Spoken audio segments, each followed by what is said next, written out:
Bonjour à toutes et à tous et bienvenue dans Cinefiles pour une nouvelle vidéo sur Twister. Twister, le film sur les tornades, sorti en 96 de Jan de Bont avec Bill Paxton et Helen Hunt.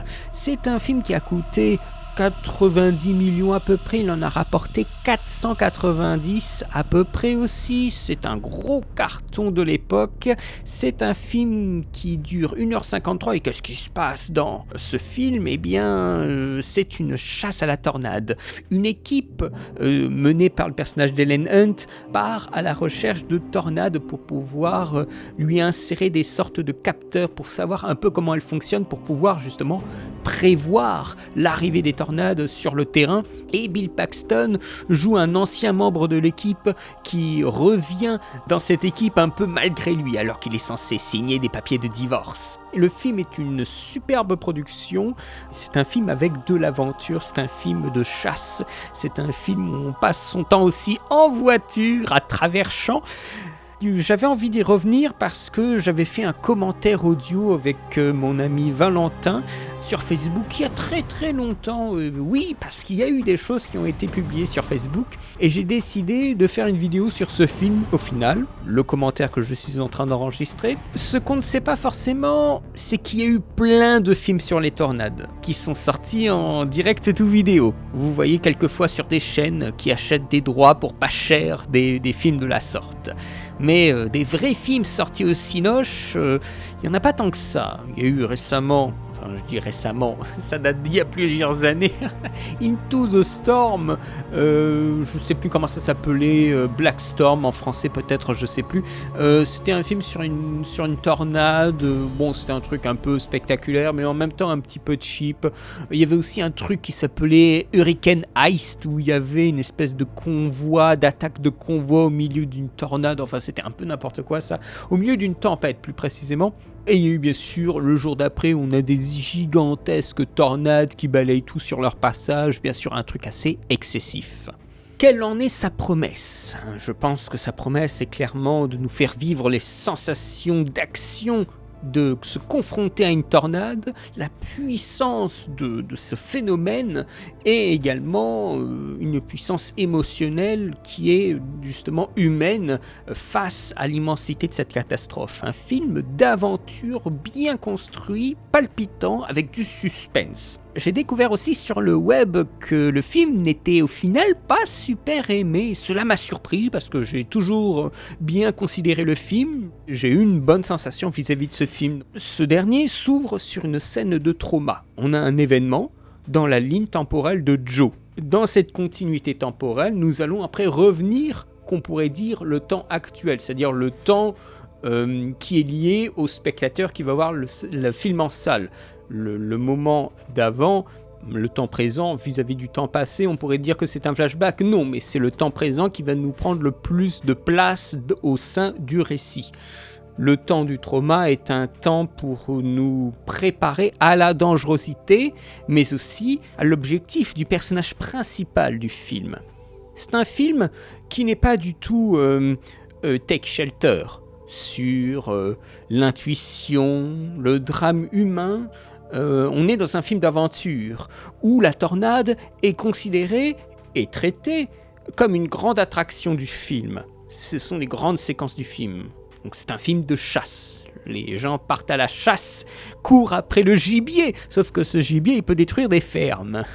Et on a des codes du genre, avec les bad guys qui se moquent un petit peu du héros qui est sur le retour, les mecs sympas, les mecs déjantés, les gens frigides vis-à-vis de cette aventure plus grande qu'eux, les punchlines, tout ça, on a tout ça, on a tout le package dans le film. C'est aussi un film qui respecte même assez scrupuleusement des scénarios, des formules de scénario. Notamment l'appel à l'aventure qui est bien sûr quand la première tornade arrive, eh bien il y a tout le monde qui se met en branle-bas de combat et il y a bien sûr le personnage de Bill Paxton. Il se sent embarqué dans cette histoire et comme à l'époque, eh bien il repart dans le camion et il va chasser la tornade alors qu'il venait juste pour signer ses papiers. Cet appel à l'aventure arrive précisément à 16 minutes pile poil dans le timing du film, c'est assez impeccable. Mais on fait attendre le spectateur, l'action ne commence qu'à la 29e minute. Après, on va beaucoup actionner, les personnages vont faire des choses. On n'aura pas trop le temps, du coup, pour déployer les sentiments, les conflits internes, personnels, externes, comme je vous avais dit dans certaines critiques. Donc on prend du temps au départ pour tout placer, pour qu'après, dans l'action, il y ait aussi des choses émotionnelles, humaines, qui se résolvent. Donc on a la question d'acte et de midpoint qui sont clairement identifiables. Le midpoint, par exemple, c'est le moment où ils s'engueulent sur la route, parce qu'ils ne sont pas d'accord sur la vision de leur objectif personnel et la vision de ce qu'ils doivent être l'un envers l'autre. On a aussi un élément assez important, assez intéressant, les premiers portables. Nous sommes en 96. Ce n'était pas une technologie si répandue, et si elle l'était, elle ne l'était absolument pas dans les films. L'utilité cinématographique d'un portable, eh bien ici, on commence à les voir, on commence à apercevoir en fait le potentiel du portable. Je pense par exemple, alors je ne sais plus pour l'original, mais dans le remake comment ça s'appelait, The Departed, le remake de Infernal Affairs de Scorsese, eh bien, les portables étaient très utiles et utilisés de façon cinématographique. Là, on a un autre exemple. On a encore le portable utilisé comme une pièce de décor pour faire des choses comiques. C'est encore une pièce de décor, mais il n'a pas encore beaucoup d'importance dans le scénario. Mais peu à peu, quand vous observez un peu les films américains, eh bien vous allez vous rendre compte que peu à peu le portable va prendre une place et va être traité de façon originale par la grammaire cinématographique. Mais on a déjà des premières apparitions. Comme vous savez, une petite star qui commence avec des petits rôles, eh bien c'est un objet de cinéma, le portable, qui va prendre de plus en plus de place. Et là, on a les petits rôles, les premiers petits rôles du portable. C'est un film qui sensibilise à la dangerosité de la nature, au-delà d'un simple effet. Les gens doivent comprendre le véritable danger, et le père de l'héroïne, qui meurt au début du film, c'était contre la volonté du producteur, Steven Spielberg. Mais pour justement créer un choc, un trauma et une véritable peur de ce qui va être l'objet de toutes les attractions dans le film, eh bien on commence justement par une mort pour créer vraiment un état de sidération et de frayeur vis-à-vis de cet élément naturel. J'ai entendu justement que le film n'avait pas emballé la critique. J'avais lu cette ligne roller coaster exubérant qui évite l'idée de vrai danger. Qu'appelle-t-on du vrai danger ? Parce que moi je les verrais bien devant une tornade, voir si c'est pas un vrai danger. Alors bien sûr, c'est un danger numérique. C'est fait avec des effets spéciaux, et je pense qu'à l'époque, il y avait aussi encore une défiance vis-à-vis des effets spéciaux et de quel spectacle on peut montrer ou ne pas montrer. Des tornades, c'est-à-dire des effets spéciaux, de synthèse, eh bien, c'est pas vraiment quelque chose de dangereux. Et je pense que par vrai danger, il voulait dire un danger qui soit là, à l'écran. Vous voyez ce que je veux dire ? Donc, quand on sait que il y a quand même beaucoup de moyens pour créer ces tornades, pour nous faire ressentir le danger, ce serait bête justement de ne pas avoir signé le contrat dans son intégralité quand on va voir en salle un film sur les tornades. Il y a beaucoup d'effets de son, il y a beaucoup d'effets visuels, il y a des effets aussi qui ont été faits sur le plateau de façon pratique. C'est une chose qu'il faut accepter de base. Et je pense que ce n'est pas prétentieux de la part de Jan de Bont et du scénariste de créer ce film-là. C'est peut-être... avec du recul, un film un peu bête, mais ce n'est en aucun cas prétentieux, et au final, c'est peut-être le seul représentant de son espèce actuellement. Parce que les catastrophes naturelles ne font pas forcément fantasmer tout le monde, et il y a eu très peu de films de catastrophes naturelles qui valent le coup. Surtout dans ces années-là, il y a eu le Pic de Dante qui est, je trouve, très très réussi vis-à-vis de son homologue un petit peu plus chancelant et un petit peu plus boiteux qui est Volcano. Il a quelques images assez saisissantes, mais honnêtement, c'est moins appliqué.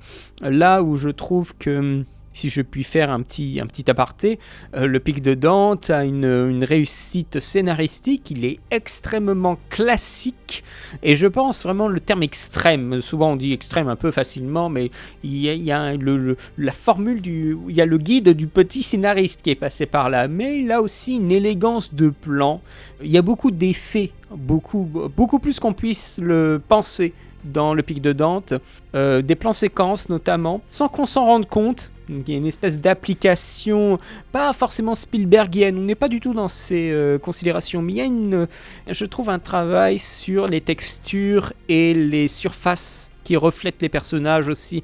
Par moments, il y a vraiment des choses qui sont marquantes, une utilisation aussi de la technologie, des portables, des téléphones, de l'appareil numérique, informatique.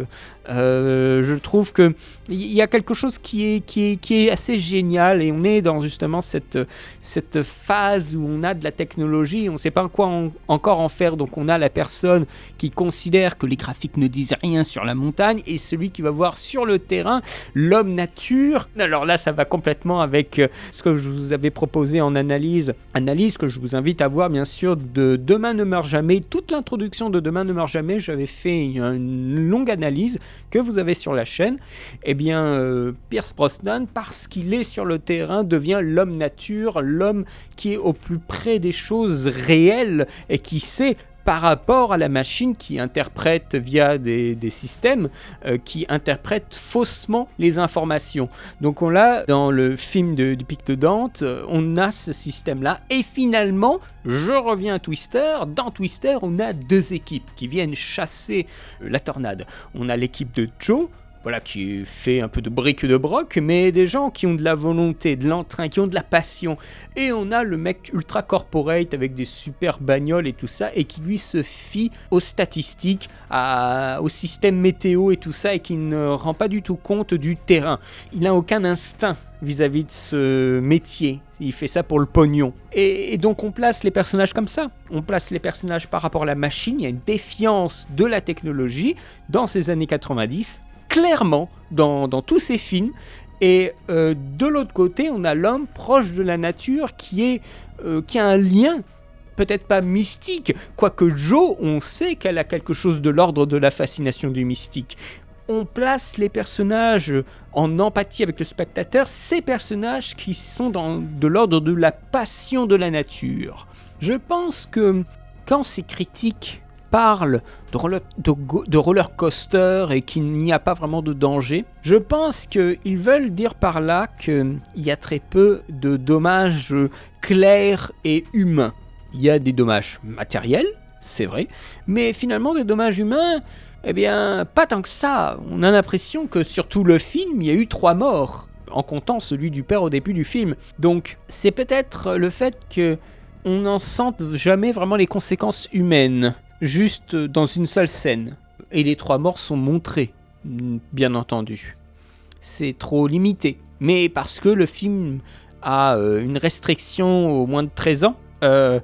Mais cette restriction aux moins de 13 ans, le PEG 13, il est associé à une raison complètement conne. Alors, il est... Attends, parce qu'il faut que je m'assoie pour lire un truc pareil. Il a eu une restriction pour les moins de 13 ans en sortie de salle aux États-Unis pour, je cite, for intense depiction of very bad weather. Donc en gros, pour comment on pourrait dire une depiction, une description intense d'un très mauvais temps. Trop intense pour les enfants, bien sûr. Oh là là, quand il y a une énorme tempête, c'est beaucoup trop intense pour des enfants. C'est absolument ridicule, bien entendu. Et ce qui nous montre tout de suite l'ambiance du film, c'est la séquence d'intro. La séquence d'intro, elle est assez délirante, elle est assez folle en termes d'intensité. Elle n'est pas filmée d'une façon incroyable, mais il y a de l'intensité, notamment par le son. Pour certaines critiques, Twister était déjà le meilleur et le pire blockbuster d'été, aux personnages fonction et aux enjeux clairement établis. Mais c'est un film qui sait comment prendre le spectateur avec lui et le faire frémir, bien entendu. À quoi nous pouvons-nous nous attendre? Un film cérébral avec des gens qui restent dans un laboratoire à éplucher des données sur les tornades? Non, le film est dans l'action et le film est, je trouve, suffisamment humain.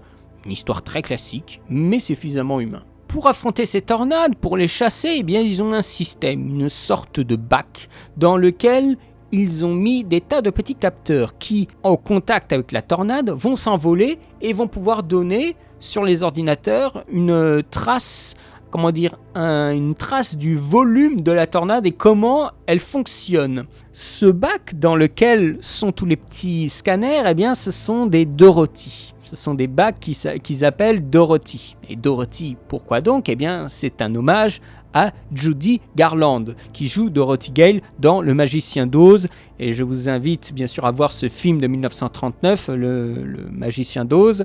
Au début du film, elle est dans sa maison et sa maison s'envole dans une tornade. Alors c'est une référence assez facile, mais je pense que le public américain est beaucoup plus sensible et a, je pense, beaucoup plus envie de faire référence à ce film-là que nous en France, où on s'en balance un petit peu de ce film-là. On sait qu'il a de l'importance, mais on n'en mesure pas les effets, la valeur, par rapport au public américain. Et dans ce film, je préfère le dire, comme ça je l'ai dit, c'est un film très élémentaire. C'est un film bercé dans les 4 éléments, où chacun a une importance forte à un certain moment du film. L'eau, le feu, la terre, l'air sont tous représentés à des moments assez saisissants. Il y a quelque chose qui est assez, j'allais dire, colossal dans l'utilisation de ces éléments. Peut-être le feu est au plus bas dans ce film-là, mais quoique il y a quelques séquences de destruction où on a quand même du feu. Il y a peut-être, je dirais, trop de tornades pour garder le spectateur un peu sous tension. Et du coup, le caractère exceptionnel d'une tornade disparaît. Je trouve que c'est un peu dommage. On a l'impression que le centre des États-Unis est propice aux tornades. Il y en a absolument partout, tout le temps, que c'est l'apocalypse, pour montrer le côté sombre de la nature, comme disait le teaser trailer de Twister. Jo veut carrément les voir de l'intérieur. Elle n'a pas peur. Curieusement, elle a justement cette passion mystique, cette fascination de phénomène. Et c'est une fascination que ne partage pas le personnage de Bill Paxton. C'est un couple du coup en conflit, ce qui lui a sûrement amené justement à un moment demander le divorce à Joe. Mais c'est finalement cette passion pour la tornade qui va le ramener à elle. Donc on a un couple qui ne se veut plus, qui se veut à la fin du film. Voilà, encore une fois, histoire de relations humaines très classique dans cette aventure. Par extension de cette idée, on peut penser que ce spectaculaire est un prétexte pour nous parler de relations humaines, quelque chose quand même d'un petit peu moins engageant pour le spectateur qui veut voir des sensations fortes. Mais le réalisateur ne traite pas son sujet n'importe comment. Ça n'a pas les allures de films de catastrophe, qui sont quand même assez codés. On voit souvent le film catastrophe en film choral, notamment chez Roland Emmerich, avec plein de destins différents. C'est le cas d'ailleurs, un petit peu, dans Volcano. Il y a cette fameuse distinction que vous avez déjà entendue dans divers critiques sur le web. Ce n'est pas un film sur, mais c'est un film avec. Je pense par exemple à Crimson Peak quand on parlait des fantômes, justement. Eh bien, c'est le cas avec ce film à propos des tornades. Ce n'est pas un film sur les tornades, mais avec des tornades. Mais nous allons plus ancrer le récit dans un conflit amoureux qui se résoudra au fil des scènes spectaculaires. Les tornades sont là pour tester les émotions des protagonistes. Des personnages qui ont un vrai passé avant le début du film. Avant que le film commence, il y a déjà des choses qu'on ne nous a pas montrées, mais qu'on va nous évoquer dans le fil des dialogues, sans forcément appuyer. Donc il y a littéralement un vrai travail dans l'écriture, de background, et également dans ce que les personnages ressentent par un travail de mise en scène, la chorégraphie des personnages dans le cadre. C'est un film qui raffine un petit peu ses mouvements. On prend le temps de parler des personnages, et quand on ne fait pas parler les personnages, eh bien on fait parler la caméra pour eux. Et presque dès la première scène où on voit Bill avec sa nouvelle femme, eh bien dès le début on sait déjà que c'est foutu. Et on nous le souligne aussi visuellement. La mise en scène sert à renforcer la caractérisation des personnages principaux. Il y a une gestion de la part de la mise en scène des relations sociales, par l'espace, par la prise de dialogue et au montage également. Qu'est-ce qui fait fonctionner justement l'un par rapport à l'autre. Venez voir le commentaire audio qu'on avait fait avec Valentin, il est sur Facebook en 3 parties, on ne pouvait pas mettre des vidéos très longues, donc c'était en 3 parties. C'est vraiment intéressant, on prend le temps de regarder un petit peu tout ce qui se passe en laissant le film tourner. Donc c'est un commentaire vraiment sur le vif en quelque sorte. La bande de chasseurs de tornades, on est encore sur des gros clichés de l'époque, des nerds, des geeks, des personnages secondaires écrits dans la fonction, vraiment, on peut pas faire plus ras des pâquerettes, je n'ai pas de problème avec eux, sorte de working class heroes, comme ce que j'ai lu dans un texte anglais, et un héroïsme un peu foufou, selon cet article. Ici, on va se concentrer sur des destins de personnes plus précises, dans un ensemble, dans un groupe, c'est le cas de ces chasseurs. On a quelques figures, surtout identifiées par leurs vêtements, leur coupe, quelque chose de caractéristique pour bien les distinguer, et nous avons ces personnages principaux.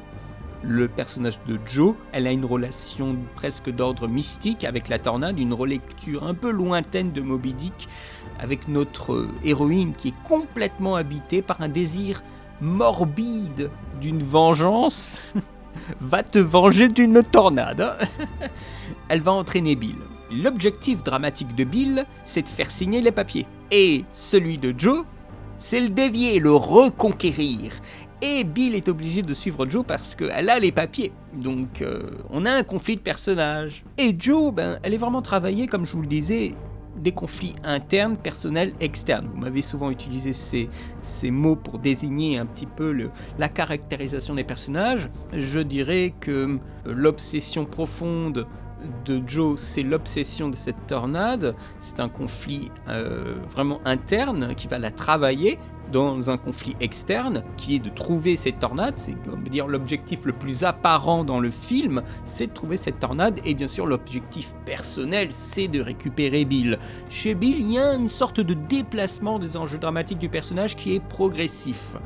D'abord, je pense que son objectif, on va dire personnel, c'est de faire signer les papiers, et peu à peu, en fait, cet objectif se déplace et va récupérer en cours de route l'objectif externe, trouver la tornade, et l'interne, c'est un peu essayer de comprendre et d'être avec Jo dans son obsession, jusqu'à la fin où ils sont carrément dans une tornade directement. Donc chez Bill, il semble pas aussi sympathique, un peu coincé, mais on sent un potentiel en fait d'humain aussi vif que ceux qui chassent les tornades, et ça va se développer. Il va récupérer ces conflits internes de Jo. Donc Jo va vraiment l'attirer, comme je vous le disais, le reconquérir, le ramener vers ses enjeux à elle. C'est donc un film humain sur fond de catastrophe. La pauvre Melissa, quant à elle, elle est carrée, frigide. Jamie Gertz la joue très très bien, excellente comique dans son drame, dans son décalage avec le reste du groupe.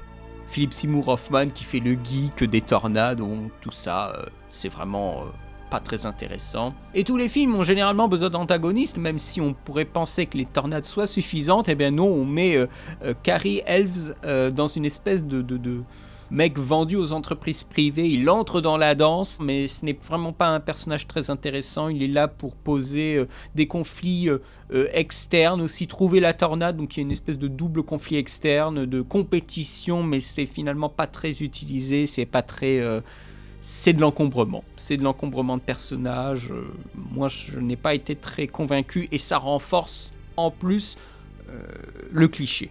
Voilà. Le film est coécrit par Michael Crichton, le mec qui avait écrit Jurassic Park, et sa femme pour $2 millions environ. Il y a eu des modifications par Joss Whedon, encore celui-là, au printemps 1995. Jan de Bont, c'est un directeur de photographie avant d'être un réalisateur. Il a été attaché à Godzilla, mais suite à des mésententes sur le budget, il alla voir plutôt du côté du film. Il avait déjà une dextérité pour travailler les poursuites, et ça se voit. C'était bien sûr le réalisateur de Speed. De Bont souhaitait tourner dans des régions les plus exposées aux tornades, peut-être dans l'espoir d'en trouver une vraie. Produit par le studio de Steven Spielberg, Amblin Entertainment, il a été tourné en 95 jours. Une production plein de petits problèmes. De ce que j'ai lu, les météorologues comme consultants étaient là pour prédire un peu ce qui se passait, mais ça n'a pas trop marché. ILM s'est alors occupé des ciels, les ont noircis, il y a eu des nuages digitaux. C'est assez formidable, parce que dans le film on ne voit rien du tout. Je n'y ai vu que du feu. Autant les tornades, bon, il y a pas mal de beaux effets, mais ça a vieilli. Mais je n'ai absolument pas fait attention au ciel. Et l'étalonnage, bien sûr, suit totalement. Il y a un gros travail, beaucoup plus qu'on pourrait le penser, d'effets spéciaux en images de synthèse pour tout ce qui est les textures, la tornade en elle-même et du coup les ciels. Et le film, pour cela, a plutôt bien vieilli, mais ça ne s'est pas fait sans quelques bobos. Pour les acteurs, ça a été très difficile pour eux. Il y a eu plusieurs blessures selon certaines sources de Hunt dans la scène, dans le champ de maïs notamment. Il y a eu aussi un effet stromboscopique des lumières qui ont presque aveuglé les acteurs. Il y a une brûlure rétinale mineure pour 2 acteurs principaux. Pour résoudre ce problème d'aveuglement momentané, eh bien, ils placèrent un filtre en plexiglas devant les fortes lumières. Et les acteurs ont eu des lunettes et des lentilles spéciales pour continuer, pour récupérer. C'était un petit peu délicat pour l'équipe aussi. Certains se sont barrés du tournage, littéralement. Nous avons eu de très beaux paysages sous tous les climats, de belles plaines bien vertes. Une vraie ville, Watika, avait une banlieue démolie et ils en ont donc profité pour filmer la scène après que la tornade soit passée. Ils ont ensuite payé les reconstructions. Enfin, ça c'est ce qu'ils disent. Donc, le tournage terminé, avec ces différents problèmes, eh bien, la post-production commence. Elle est menée par un excellent monteur, puisqu'il s'agit du monteur de Steven Spielberg, Michael Kahn. Un véritable travail d'orfèvre, très bon montage, un montage qui met en avant tout les sentiments. Il y a eu aussi plutôt une bonne musique, une musique qui fonctionne bien, mais ce dont je me souviens, c'est la musique de fin, la musique du générique avec Respect the Wind de Van Halen. Et c'est une musique qui m'a vraiment marqué. Il y avait une sorte d'hypnose vis-à-vis de cette musique. Je vous l'évoque, Respect the Wind de Van Halen, je vous invite à aller l'écouter. Il y a quelque chose de fascinant. Je ne l'ai pas vu en salle, mais je pense qu'en salle, ça m'aurait très impressionné, je pense. C'est une mise en scène super efficace, très claire dans les découpages. Il y a eu beaucoup de travelling du terrain à couvrir pour le tournage. Il y a de super plans très compliqués en caméra d'hélicoptère. Le premier plan d'ouverture après le passage de traumatique, on a un plan d'ouverture où on est dans dans un immense champ et la caméra se rapproche de la voiture, puis on a un avion qui passe, de l'insecticide un peu comme dans La Mort aux trousses, hein. Tout le travail de plan de tournage même pour préparer après les effets spéciaux, parce qu'il ne s'agit pas de simplement représenter la physique de façon juste dans les blockbusters. Le principe de la production spectaculaire n'a été jamais vraiment physiquement juste, donc il y a un surplus de puissance qui malmène complètement la physique. Elle fonctionne comme on veut, quand elle veut, dans ce film. Il y a une suspension consentie de l'incrédulité qui doit être opérée de la part du spectateur sur la physique et sur les phénomènes météorologiques des tornades. Les tornades sont perçues quand même comme des méchants. Chacune a un peu leurs caractéristiques, leur caractère. On en parle souvent dans le film avec « Oh, elle change de position, oh, elle va rester sur vous ». C'est comme si c'était une sorte d'être humain, de grand monstre. Et l'acteur majeur du succès du film, ce sont ses effets spéciaux. Les tornades arrachent les champs, détruisent les bâtiments, font voler les camions, les tracteurs, les humains, les vaches. Et ILM s'est chargé de tous ces effets. Les effets spéciaux, pour l'époque, sont méga impressionnants. Il y a un énorme travail autour de la tornade, de ce qu'elle envoie. Mais les tornades spectaculaires sont peut-être un peu trop souvent dans le film, par rapport justement à ce qui devrait se passer dans le réel.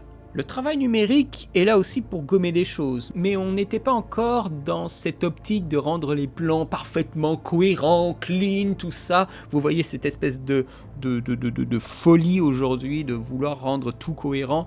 J'entends par là qu'ils ne gomment pas, par exemple, les problèmes comme un plan général de vitre de devant, de voiture, qui est cassé, et après les tracteurs, pour ceux qui voient quand c'est dans le film, et le plan moyen sur les acteurs, la vitre est intacte. Bon, ça ils ne le font pas, mais ils rajoutent aussi, comme le teddy bear qui arrive sur la vitre, eh bien il est numérique celui-là.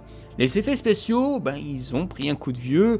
Clairement, entre ce film-là et Into the Storm, Into the Storm a fait bien mieux aujourd'hui, avec moins d'argent, mais une sorte d'obsolescence visuelle, malheureusement. Et ce, malgré beaucoup d'effets réalisés en plan rapproché. Il y a des trucs qu'on n'imagine pas forcément. Le vent sur les acteurs, les effets de lumière, toutes les choses qu'on envoie sur le spectateur. Les effets de tremblement de caméra, le sound design, les vents pouvant aller à 400 km/h. On utilisait un jet d'un Boeing 747 sur une plateforme tournante pour créer cet effet. Tout ça a été fait sur le plateau. Il y a une grosse mise en place pour créer les effets visuels par ordinateur. Tout cela est déjà prévu au tournage. Le dernier plan, par exemple, je pense que c'est une composition entre un set, un décor de tournage, de trucs d'environnement détruit, et après une continuité numérique sur un champ. C'est ultra impressionnant, ce plan. Il y a vraiment beaucoup de choses qui vont vous étonner si vous ne connaissez pas du tout le film. Les effets spéciaux, dans certains plans généraux, eh bien, ils ont pris un coup de vieux, comme la tornade qui balaye une ferme. Mais je crois me rappeler, à l'époque, qu'une grosse partie de la promotion du film avait été faite sur des effets spéciaux très impressionnants. Et pour convaincre les producteurs, ils avaient fait des plans spectaculaires, des trucs qui arrivent dans la gueule, vous savez, comme des plans en 3D. Eh bien, vous avez un de ces plans qui n'apparaît pas dans le film, qui est dans le teaser du film. Le teaser de Twister, c'est le dernier plan du teaser où on a une espèce de truc qui arrive pile dans une voiture, et on est dans la voiture, la caméra se reçoit ça dans la tête, et c'est tout ce que nous avons comme image assez folle du film sur le teaser. Le teaser est très très très efficace. Richard Siskel de Time Magazine disait à propos de ce film: on ne regarde pas les tornades, on regarde des effets spéciaux. C'est un triomphe de la technologie sur la narration et le travail d'acteur. C'est ce qu'on a aujourd'hui. Qu'on soit d'accord ou pas avec ce qu'il dit, on est clairement dans une ouverture vers un cinéma vraiment actuel, où les effets spéciaux sont très importants et les acteurs n'en foutent pas une ronde. Et ont même, malgré eux, du mal à comprendre en fait ce qui se passe autour d'eux. Quelle que soit la technologie, que ce soit la technologie des fonds verts ou que ce soit la technologie OLED du Mandalorian. Ça reste compliqué, quoi qu'on en dise, dans les featurettes de promotion. Donc ce film, je dirais pas qu'il est précurseur de tendances qui sont observables aujourd'hui, mais on est déjà en 96 dans une dynamique où on va faire beaucoup d'effets spéciaux et le travail des acteurs va peu à peu baisser. Parce que je trouve que dans le film, en français, il y a beaucoup de charisme dans la voix française. Je me souviens plus, mais je crois que c'est la voix de Kevin Costner, il me semble, je peux me tromper, mais une voix magnifique. Quand je l'ai regardé en VO, eh bien je trouve que du coup l'acteur joue mal. C'est terrible. La voix n'est pas très engageante, je trouve, il y a un problème. Le film a cartonné, il y a eu une campagne marketing pour une sortie en mai, et les tornades étaient la préoccupation de certaines régions aux États-Unis, donc forcément, ça allait créer le buzz. Il a été distribué par la Warner aux USA et par Universal à l'international, donc deux grosses compagnies se disputaient un petit peu l'essor du film. Il y a eu aussi, comme vous avez pu le voir sûrement dans le film, des scènes de drive-in dans le film qui montrent, je crois, Psychose d'Universal et Shining de la Warner. Donc bien sûr, quand il se passe ce qui se passe dans le film par rapport à Shining, c'est amusant de voir justement un film qui travaille sur les acteurs et qui est un film de prestige se faire balayer par des effets spéciaux numériques. Enfin, ça c'est très intéressant aussi dans l'aspect précurseur de ce que va être un peu Hollywood, qui va être balayé par les effets spéciaux. Roland Emmerich est aussi passé par là, où on a les acteurs qui sont en roue libre et les effets spéciaux qui les balayent sur leur chemin, comme on a eu récemment récemment le James Bond, l'acteur emblématique actuel de James Bond, Daniel Craig, qui se fait balayer par des effets spéciaux. Donc on est là, c'est là.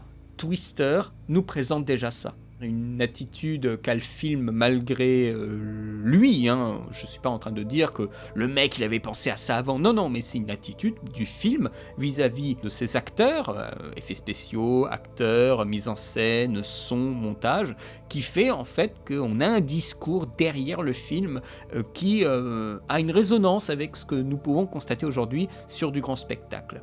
C'est un retour en force d'un genre devant la scène, le film catastrophe, le disaster movie, mais qu'on se comprenne bien. Le film peut être aussi bien défendu, je pense, qu'assassiné. Il a de vraies prouesses de spectacle, mais là aussi des tares d'acteurs, de scénarios très très bancals. Il faut voir justement le verre à moitié vide, le verre à moitié plein. C'est vous qui voyez. Quant à moi, eh bien, je lui mettrai un bon 13,5 sur 20. C'était un plaisir d'un film qui n'est pas encore trop gangréné, où le scénario propose encore des choses agréables à suivre. C'est une balade agréable à suivre. Et j'espère que vous aurez été agréablement content de me suivre dans cette balade, dans la critique de ce film, le retour sur ce film. J'ai beaucoup d'angoisse quand je vois un film comme ça et quand je vois les spectacles maintenant. Je sais pas où on va. J'aurais tendance à dire que c'était mieux avant, mais il y a des considérations qui ne sont plus les mêmes. Et je ne me retrouve plus, quand on fait un grand spectacle, dans beaucoup des considérations actuelles. Et j'angoisse en fait, parce que j'ai envie d'être encore impressionné et d'aimer des spectacles. Et j'ai de plus en plus du mal à accepter, à aimer ce qu'on voit aujourd'hui. Je tiens à vous le dire, et Twister est un exemple, peut-être pas le plus probant, mais c'est un exemple parmi tant d'autres, et je vous ai déjà fait des spectacles, des grands spectacles, je vous avais fait Waterworld sur cette chaîne, je vous invite bien sûr à voir Waterworld. Je vous avais parlé de quelques spectacles, peut-être trop boursouflés, je sais pas, mais j'avais envie de revenir un moment sur Twister. Je pensais faire une espèce de cycle avec le Pic de Dante et tout ça, mais au final c'est Twister qui a été produit et pas les autres. Mais peut-être qu'à un moment j'y viendrai, je sais pas. En tout cas, je vous remercie d'avoir vu cette vidéo. Je vous souhaite une très bonne journée, une très bonne semaine, et je vous dis à très bientôt pour de nouvelles vidéos. Allez, salut!